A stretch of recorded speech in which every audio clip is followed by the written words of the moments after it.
On a late summer night in Arizona, just after midnight, officers responded to repeated calls outside a popular bar district. The man at the center of the disturbance was Drew, a California police officer visiting out of state. Multiple venues had already asked him to leave. Witnesses described escalating behavior and unwanted physical contact with security staff. What began as a routine removal quickly drew law enforcement attention, setting in motion a chain of decisions that would end not on the street, but inside a jail cell. Hey, I'm on your side, bro. We understand what you do, but you need to. I'm a law enforcement. Okay, you need to understand. Hey, you want to have a full conversation? Come here. What did he do? Huh? What did he do? He's trying to fight everybody that walks by. Right. After you guys told us to kick us out, we kicked him out. He ain't even fucking following no social distance. So we literally kicked him out, and then he's literally after you guys, they just stood up. He's like, you guys want to fucking call him out? You gotta leave, bro. Alright. Dude, it's fucking Arizona. What the fucking... What am I getting on what fucking... What am I... They're taking you out? What am I... I'm just trying to keep you out of jail. No. You want to be a California cop and be a dick, and you want to chest bump us? You can go ahead and do that. And guess where you're going to end up? What am I doing wrong? You're too intoxicated. You're trying to pick fights with people. Every club has asked you to leave multiple times. On what club? Every club you've gone to. On what? What am I doing? They've removed you twice from 2 different clubs. Do you not understand that? What am I 602? I don't know what that is. That's a California code. I don't know what that is. 602 resident? I don't know what that is. What am I trespassing on? On what fucking regimen? You're not even hearing me. I'm trying to keep you from going to jail. I'm understanding. What am I on? You're not understanding anything, my man. I'm trying to. But you're not. What are they fucking... What is the hard part about just going home so you don't get into trouble? No, I'm trying to understand what are they kicking me out for? You're too intoxicated. In the state of Arizona. What? Listen to me for 1 second. Get it through your head right here, okay? This is the moment many viewers misunderstand. Nothing changes because of what he says, or who he claims to be. Everything changes because of what he does. Once physical contact occurs after a lawful order to leave, status disappears, speech becomes conduct, and discretion collapses. From this point forward, arrest is no longer optional, it's procedural. Hey, when he was at the front, they said that he was knocking your hand away, trying to get in and stuff. Yeah, he kept getting like, and I was like, hey, just take a step back without a mask. Was he hitting your hand away? Yeah, he kept doing that. I was like, how many times did you say he was knocking your hand away off you? 10, 15. You saw it 10, 15 times? I was just like this. I was completely just being... Yeah, right here, bro, the whole time. He got like really this close to me, and I was like, hey, it's a little personal space, bro, and he just kept pushing, and I was like, alright, hold on. You want to be a victim? Sure, fuck it. Cool. Put your hands behind your back.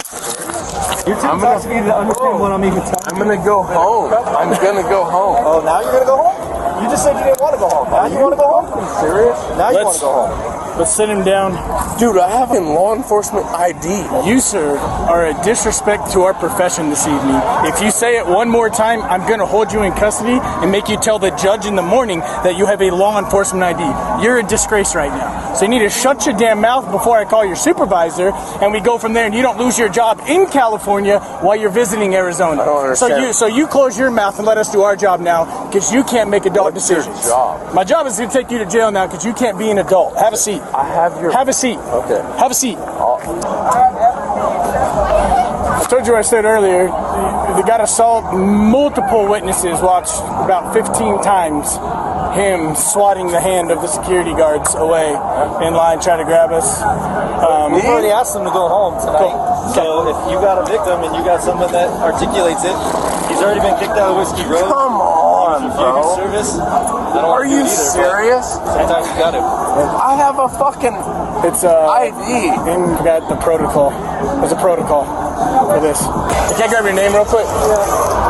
I should know it off the top of my head. It's been a minute. We was just standing here waiting for our table, and he was just like, just looking at me, and I was like, "Is there like a problem?" Yeah. And he was like, "What is that?" There's gonna be a problem. I was like, be a problem. and then that's when he turned around and started talking to him and pushing him.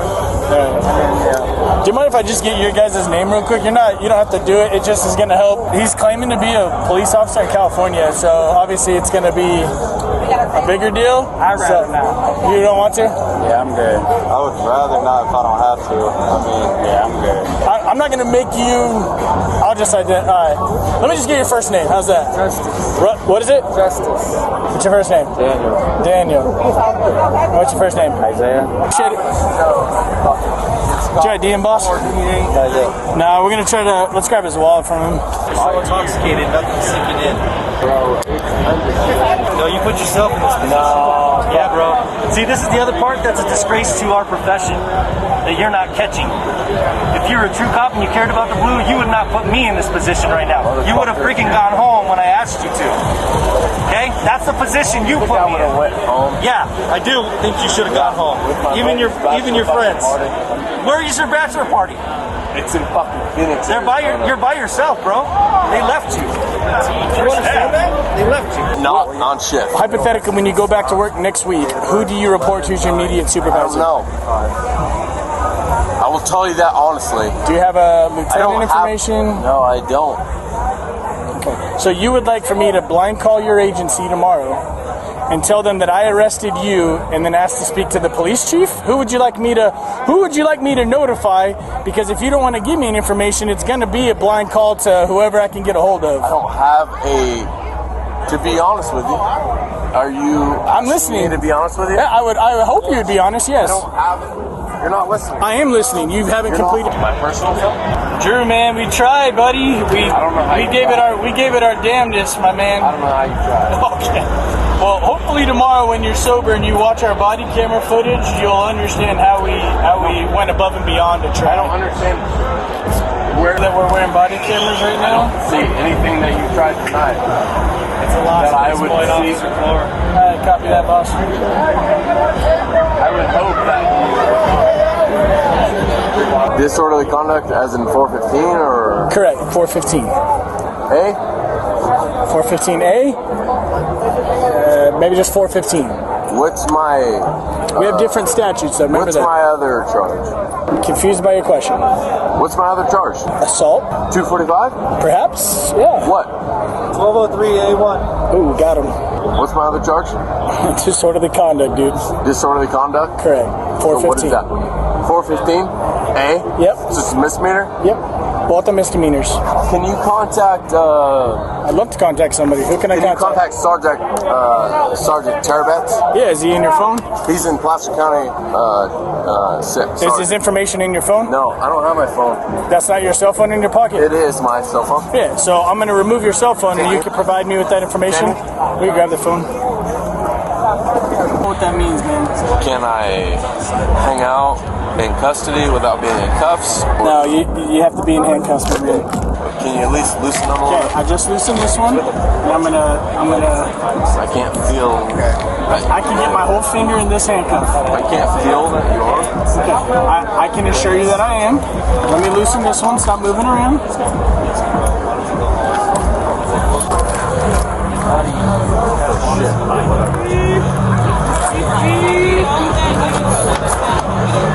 Is that going on record?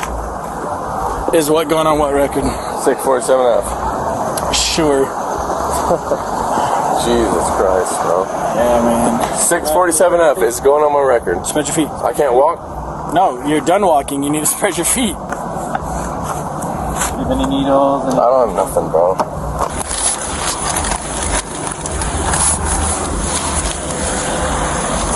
People are blowing up your phone, man. Yeah, I understand that. I feel that. So I'm asking you what I need to.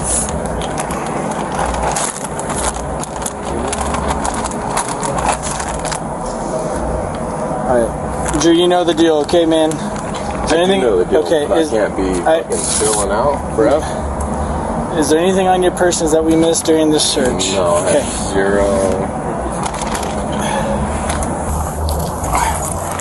Alright, we have to give everyone the same warning that goes into our cop car and into our jail.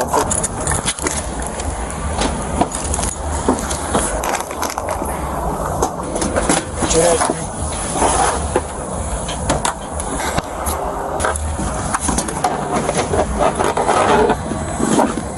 Is there a fucking fit? Do you slide your hands down into I the can't. groove? There you go. Keep, hang on. Keep working your hands down. There's elbow grooves. Okay. It's a short ride, okay? Yeah, whatever.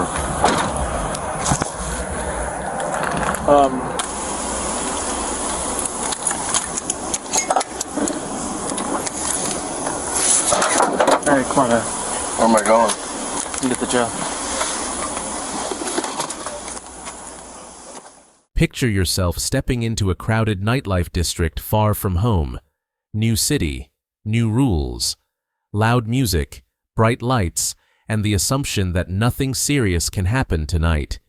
You've done this before. You know how these nights usually end. You believe you understand the system well enough to stay ahead of it. You're asked to leave. Not once, but more than once. You don't see it as an order, just a suggestion. You think explanation will fix it. You think credentials will smooth it over. You think patience will run out before consequences do.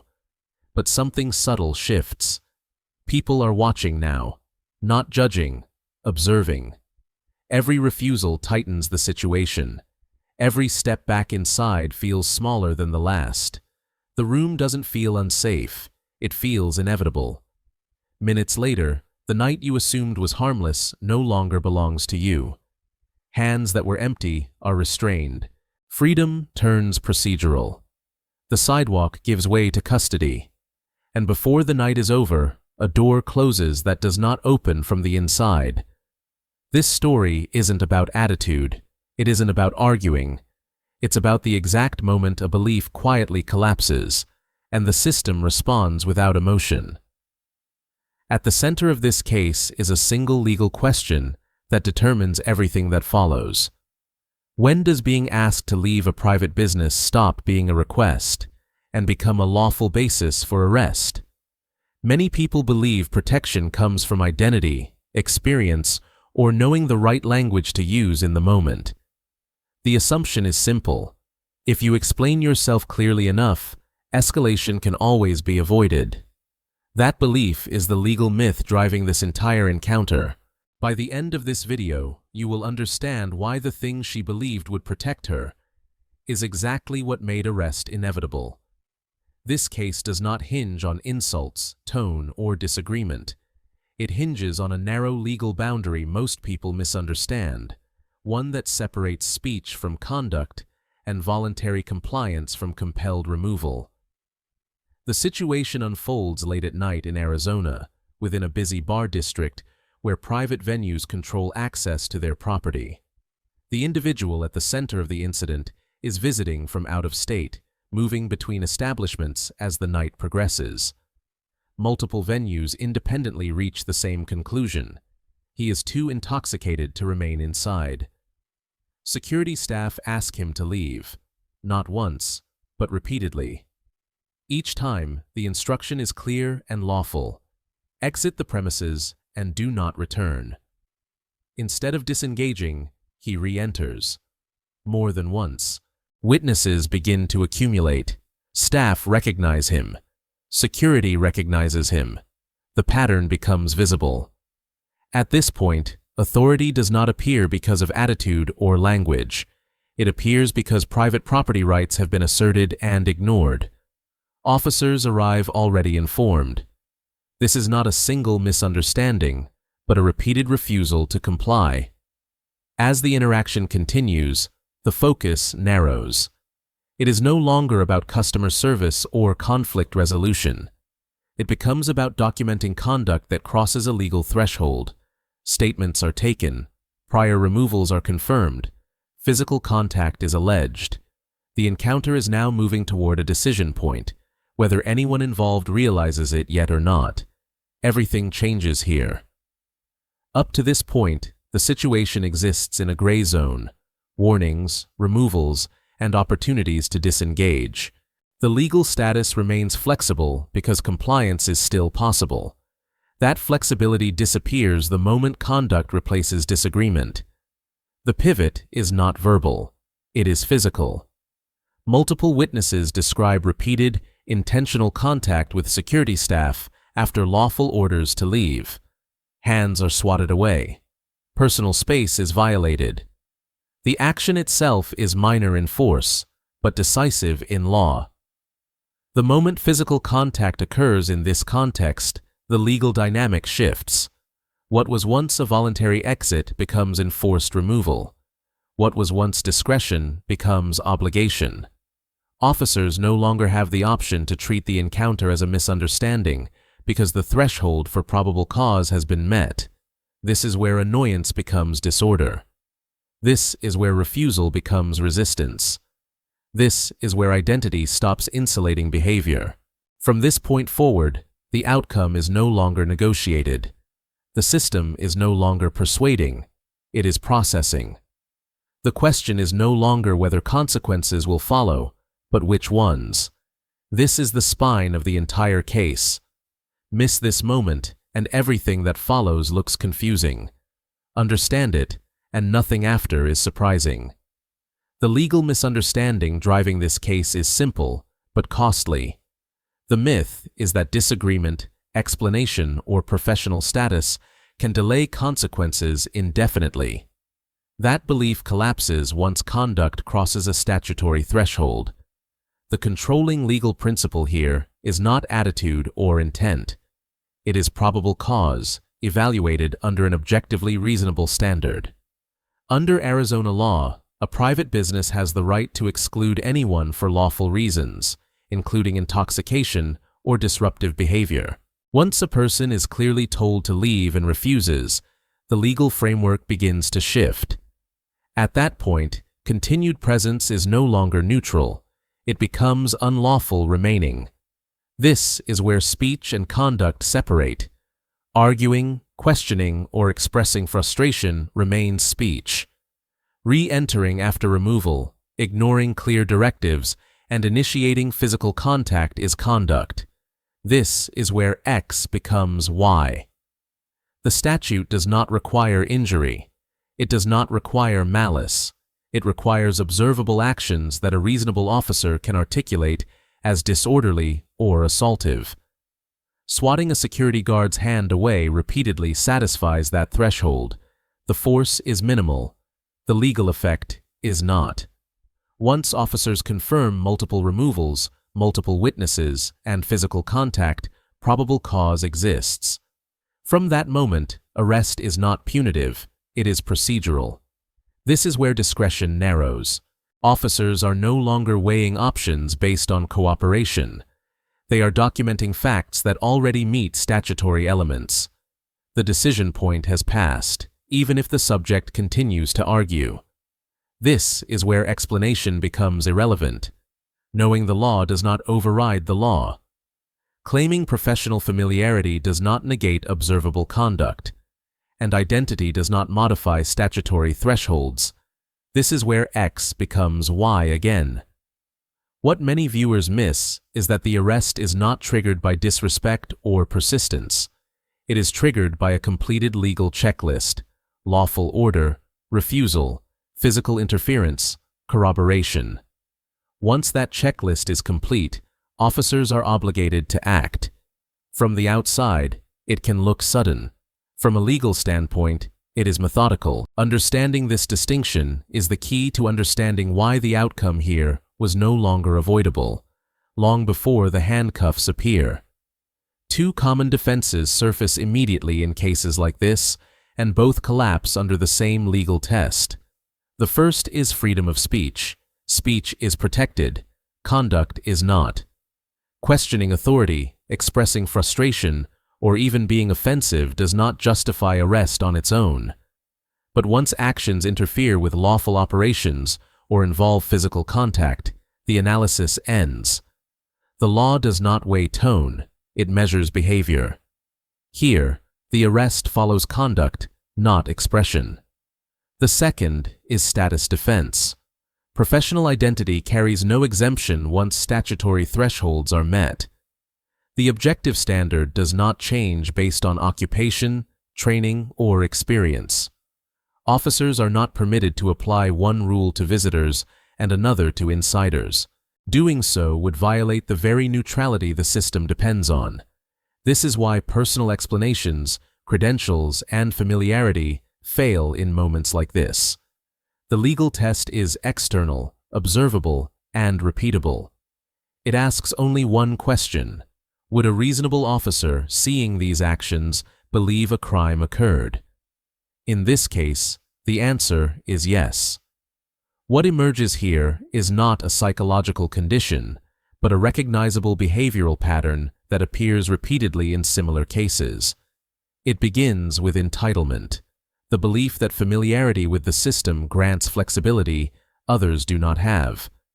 That belief evolves into authority confusion, where informal influence is mistaken for legal protection. When boundaries are enforced, the response shifts again into status insulation, the assumption that identity should override outcome. As consequences approach, the pattern tightens.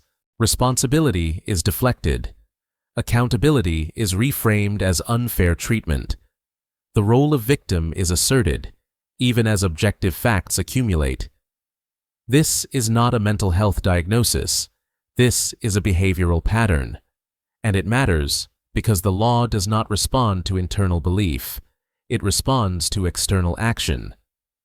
When behavior follows this arc, outcomes become predictable, regardless of who the person is or what they believe about themselves. The resolution of this case is not dramatic. It is administrative. Once the arrest is made, the process moves forward without discretion or debate. Charges are entered. Booking follows. Custody replaces conversation. The environment changes from public negotiation to institutional control, where time, behavior, and compliance determine what happens next. The charges are specific and limited. Disorderly conduct, assault based on repeated physical interference.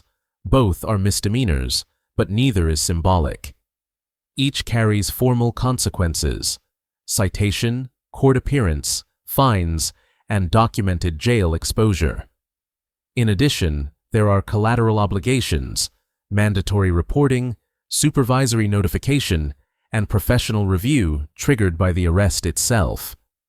This is where the system restores order, not through punishment, but through consistency, not through emotion, but through procedure. The law does not escalate to make a point. It escalates because thresholds have been crossed and recorded. Once that occurs, the outcome is no longer negotiable. The process exists to remove discretion from moments where personal bias could otherwise intervene. This is why identity no longer matters here. This is why explanations no longer slow the outcome. This is why the ending feels inevitable. Order is not the absence of freedom. Order is the framework that allows freedom to function. In this case, that framework is reasserted quietly, methodically, and without exception. The night ends not with resolution, but with restoration, of boundaries, of process, and of the principle that the law applies to everyone, everywhere, the same way.